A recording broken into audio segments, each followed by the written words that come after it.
be performing my return demonstration on dilation and curettage. So before I'll begin with the procedure, I would like to discuss the different reasons for dilation and curettage.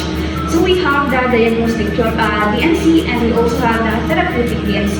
As for the diagnostic DNC, we have abnormal heavy bleeding, difficulty of getting pregnant, severe menstrual pain, and we also have abnormal cervical cell. As for the therapeutic DNC, we have excessive bleeding after birth. So this may be the results from placental fragments, and then we also have cervical or uterine polyp. Then we have fibroid tumors. This can form into the uterine wall. We also have incomplete abortion or miscarriage.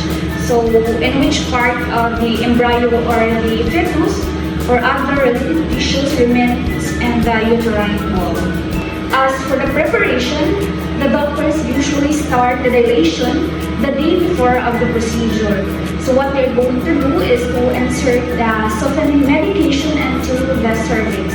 So in the institution where I work at, they usually use evening primrose as the softening medication to insert into the cervix of the patient. So this helps with the dilation so that you can easily perform the procedure and easily get the specimen or the sample. So during the procedure, the patient is placed into lithotomy position with legs placed in a stirrups. So I have a photo here. The patient is placed into lithotomy position and the legs is placed into the stirrups. So during the procedure, the patient is given anesthesia by the anesthesiologist. So this could be general, spinal, sedation, or even local anesthesia, and depending on the situation to be considered in the patient. So the next step that we are going to do is to gather all the necessary equipment needed for this procedure. So this is for the procedure to run smoothly and systematically. Assuming that I have already washed my hands, and now I will be performing gowning and glove.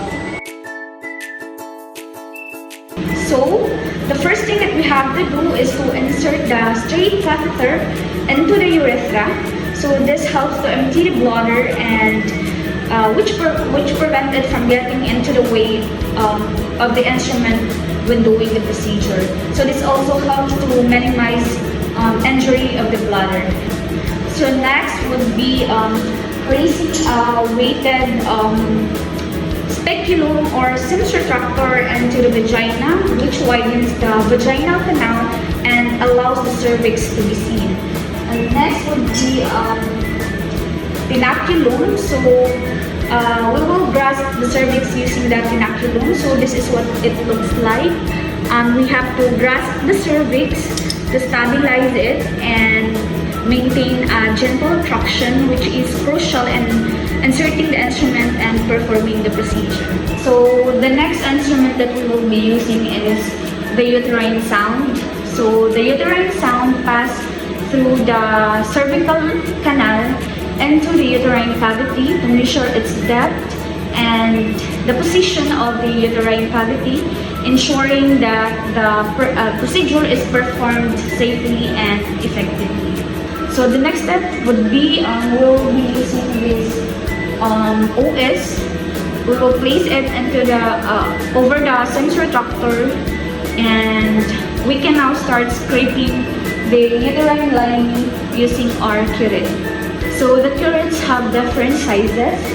So I have them all here.